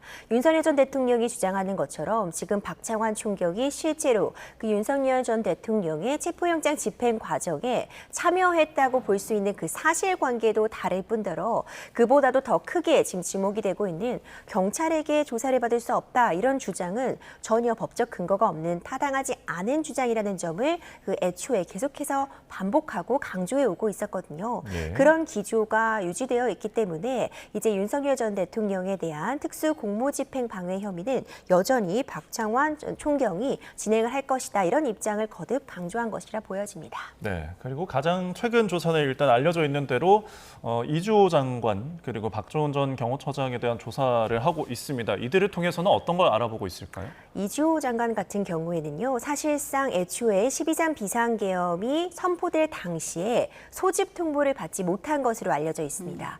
그렇기 때문에 국무회의가 이제 해제 의결을 할 때는 참여를 했지만 그 전에 국무회의가 소집되는 연락은 받지 못했기 때문에 지금 특검에서 소환하고 있는 이 국무위원들은 크게 두 가지로 나눠집니다. 적극적으로 이 비상계엄 사태에서 개입을 했는지, 그리고 이제 나머지는 이와 관련해서 개입을 할 수 있는 그런 권리를 빼앗겼기 때문에 이것이 어떤 국무위원의 권한에 침해당했다고 생각하는지 이 부분을 나눠서 지금 보고 있는 것이거든요. 예. 그렇기 때문에 이주호 장관을 통해서는 국무회의 과정에서 본인의 권리가 침해되었다고 느끼는지, 적절하게 표결권을 행사하지 못한 부분, 이런 부분을 좀 중점적으로 묻는 것이 아닌가 싶고, 그리고 이 비상계엄의 해제의 과정에 대한 그 사실관계를 파악하고 있는 것으로 보입니다. 네. 그리고 또 뿐만 아니라 지금 박종준 전 경호처장도 불러서 지금 소환 조사를 진행하고 있는데, 이와 관련해서는 김성훈 차장이 특히 비화폰 서버 삭제 지시와 관련해서 김성훈 차장이 사실상 박종준 전 경호처장의 부하의 지위에 있었던 사람이기 때문에 최종적인 결정 권한은 박종준 전 처장에게 있었다. 최종 책임자는 박종준 처장이다. 이런 진술을 해오고 있기 때문에 비화폰 삭제와 관련된 부분에 대해서 조사가 진행되고 있으리라고 봅니다. 네. 네. 박종준 전 대통령 경호처장은 예전에 윤 전 대통령을 옹호하는 듯한 영상을 올린 뒤에 사퇴를 했었고요. 그 뒤에는 김성훈 전 경호처 차장이 경호를 담당하면서 사실 윤 전 대통령의 체포 전후에는 김성훈 경호처 차장이 더 관심을 받았던 인물이잖아요. 맞습니다. 말씀 주신 것처럼 사실상 김성훈 전 차장이 이 일련의 과정에서 경호처에 대해서 어떤 압수수색도 좀 저지하는 듯한 모습, 공무집행을 방해하려는 그런 시도 더 전면에 나서 있다고 보여집니다.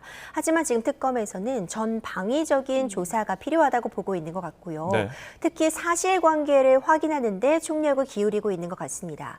이 시점도 굉장히 중요할 것 같은데 내일 윤석열 전 대통령에 대한 2차 대면 조사가 예정되어 있기 때문에 먼저 이 김성훈 차장이라던가 박종준 처장을 통해서 사실관계를 좀 확인해 놓은 이후에 이 부분에 대해서 추가적으로 윤석열 전 대통령에게 질문을 이어가려고 하는 것이 아닌가 예측이 되고 있습니다. 네, 윤 전 대통령 소환 조사를 앞둔 대비로 점쳐질 수가 있겠고, 그 밖에도 지금 이제 앞서서 국무회의에 이제 참석하지 않았던 국무위원들이 있잖아요. 뭐 유상임 장관이나 안덕근 장관도 있는데 이 사람들은 어떤 거를 좀 확인하려고 했을까요? 지금 특검 측에서는요, 윤석열 전 대통령의 어떤 직권 남용 혐의 역시도 추가적으로 조사를 하고 있는데요. 국무위원들에 대해서, 그러니까 직무의원들에게 어떤 원래 표결을 할 수 있는, 정당하게 국무회의를 거칠 수 있는 그런 과정의 기회를 박탈한 부분에 좀 주목을 하고 있는 것 같습니다. 사실상 당초에 헌법재판 탄핵심판에서는 국무회의를 제대로 거치지 못했는가, 이것이 거친 것이라고 볼 수 있느냐에 조금 더 집중을 했다면, 이 국무회의가 제대로 거쳐지지 않은 부분이 어느 정도 사실관계가 확정이 됐다면 이것 자체가 윤석열 전 대통령에게 직권남용 혐의를 적용할 수 있는 것 아닌가, 조금 이 사실관계에 대해서 다른 측면에 집중하고 있는 것으로 보여지거든요. 그렇기 때문에 그 국무회의에 참석하지 않았던 국무위원들에 대해서도 이 사실관계 확인을 위해서 지금 추가적으로 조사가 진행되고 있다고 보여집니다. 그럼 지금 참고인 신분인 걸 텐데 그들이 또 직권남용 피해자가 될 수 있다, 이런 분석도 나오더라고요. 그렇죠. 지금은 참고인 신분으로 일정 부분 사실관계를 확정하기 위한 조사가 진행되고 있지만 나중에 가다 보면은 결국 직권남용 혐의에 피해자가 될 수도 있는 것이고요. 예. 경우에 따라서는 조사 결과에 따라서 새롭게 내란죄에 가담했다는 혐의가 추가될 수도 있는 상황이기 때문에 이 사실관계에 대한 파악 이후에 수사 결과를 좀 더 지켜볼 필요성 있어 보입니다. 예, 알겠습니다. 자, 윤 전 대통령이 이제 1차 조사에선 출석 일자를 두고서 뭐 2차에서도 마찬가지고요. 시간을 두고서도 실랑이를 좀 벌였는데 내일 9시에는 제대로 출석을 할까요? 이제 그 부분도 사실상 그렇게 크게 의미 없는 부분을 가지고 양측이 네. 모두 어찌 보자면 좀 기싸움을 하고 있다 이런 이야기도 나올 수밖에 없는 게요. 하루 종일 조사가 진행될 거기 때문에 사실상 뭐 20분, 30분 정도의 차이가 크게 어떤 영향을 주는 것이 아님에도 불구하고 특검 측에서는 9시에 소환 조사를 통보했는데 윤석열 전 대통령 측에서 30분 정도 늦을 수도 있다. 이렇게 또 한번 입장을 또 유보해 놓기도 했잖아요. 네. 하지만 출석은 반드시 이루어지리라고 보고요. 예. 이미 2차례 정도 이 출석을 하는 그 기일은 변경이 받아들여졌다고도 볼 수 있기 때문에 만약 출석하지 않는다면 체포영장 발부 가능성을 높이는 일만 될 것 같습니다. 네. 다만 시간 측면에서는 원칙적인 경우라면 당연히 소환을 통보받은 그 시간에 출석을 하는 것이 원칙인데 예. 일반적으로 지각은 좀 불가피해서 그 직전에 지각하게 되겠다 알리는 게 조금 더 일반적이라면 지금 지각을 이미 예고한 상황이라고 보여지거든요. 이제 이런 부분들은 내일 과연 윤석열 예. 전 대통령이 그래도 9시에 출석하는 모습, 성실하게 조사를 임하겠다는 모습을 보일지 아니면 지각이 예고된 대로 30분 정도는 조금 더 늦게 출석을 할지 이 부분은 사실 예측은 좀 어려울 것 같습니다. 알겠습니다. 예.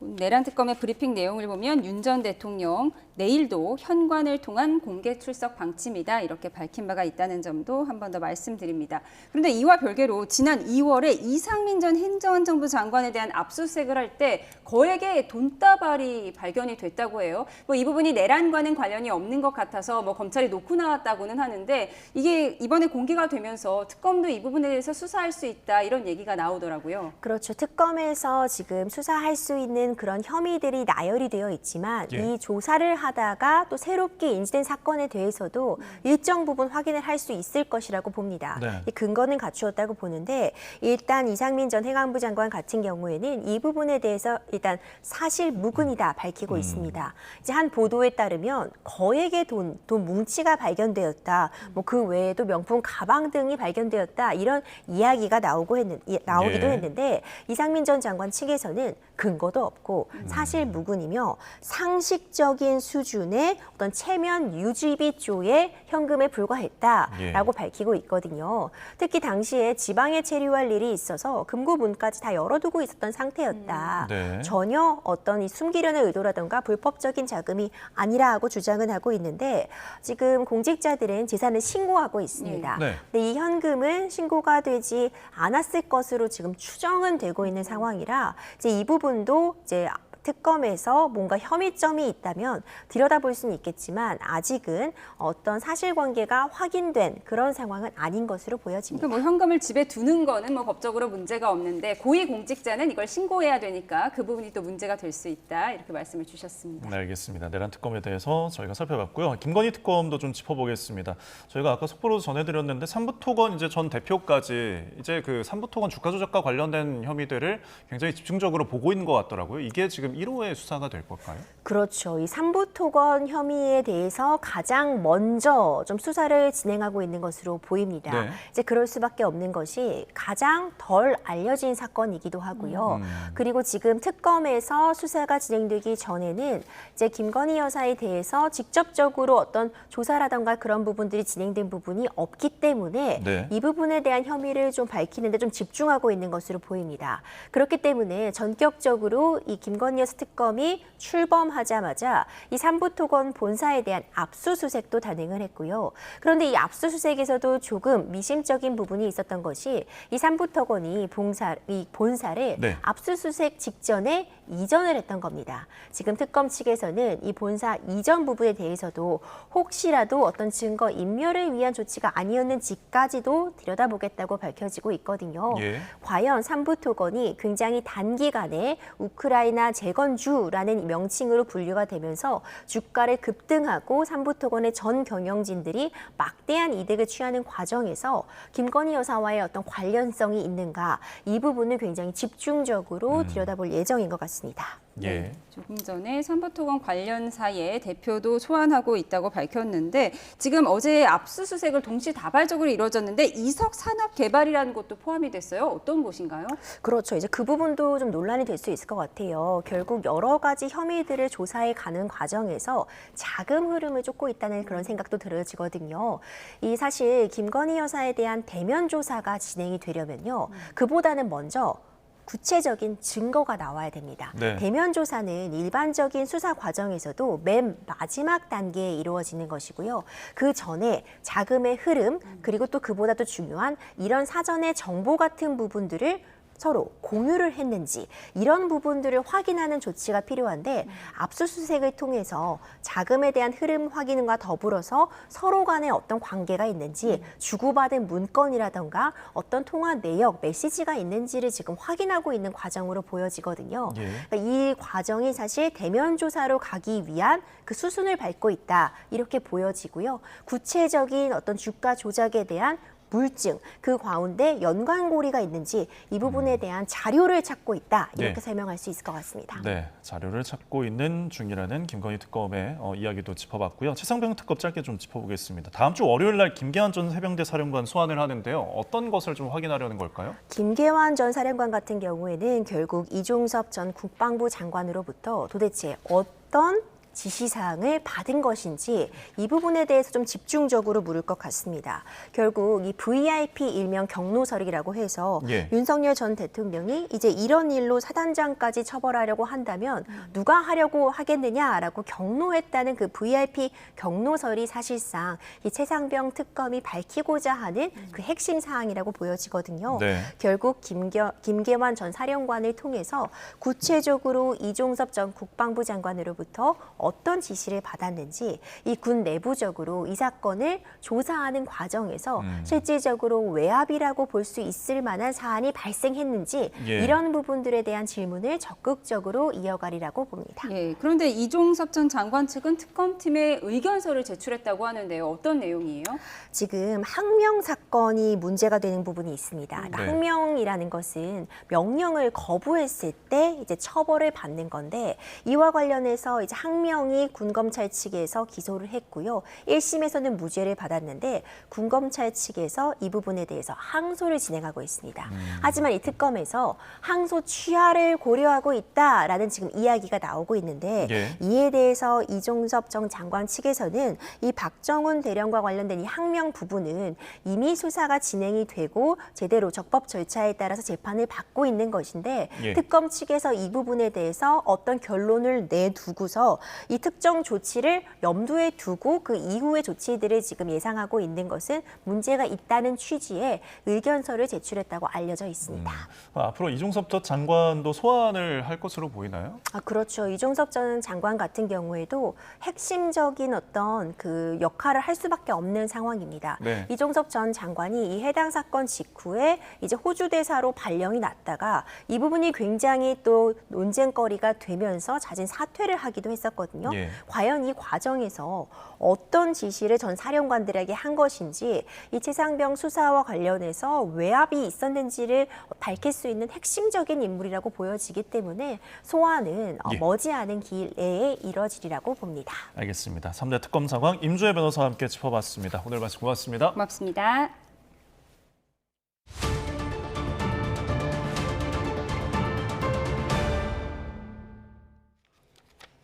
환경부가 인천 계양산 일대에 대량 발생한 러브버그에 대해 긴급 방제 작업에 나섰습니다. 환경부는 지원 인력 37명을 파견해 계양구청 방제 인력 10명과 함께 현장에서 송풍기와 포충망, 살수 장비 등을 활용해 방제 작업을 진행했습니다. 또 현장에 방치된 러브버그의 사체를 악취를 줄이기 위해서 대대적인 수거 작업도 진행했습니다. YTN 개국 30주년 특집 다큐멘터리 당신의 제보가 한국 PD연합회 이달의 PD상에 선정됐습니다. YTN 보도제작국 양세희 PD와 김보라 작가가 제작한 다큐멘터리 당신의 제보는 오늘 서울 목동 방송회관에서 열린 제103회 이달의 PD상 시상식에서 TV 교양정보 부문상을 받았습니다. 대부분 지역에 폭염특보가 이어지는 가운데 주말인 내일도 찜통처럼 덥겠습니다. 우선 아침까지 서울 등 대부분 지역이 25도 이상을 유지하면서 열대야가 나타나겠고요. 강릉은 초열대야 수준의 밤더위가 예상됩니다. 한낮에는 서울 31도, 대구와 강릉은 36도까지 오르겠고요. 체감 더위는 더 심하겠습니다. 온열 질환에 걸리지 않도록 조심해야겠습니다. 현재 레이더 영상을 보면 정체전선의 영향으로 경기 북부와 강원 북부 지역에 비가 내리고 있습니다. 이 지역은 내일 아침까지 5에서 20mm의 산발적인 비가 더 오겠습니다. 반면 충청 이남 지역은 맑은 하늘이 드러나면서 자외선이 매우 강하겠습니다.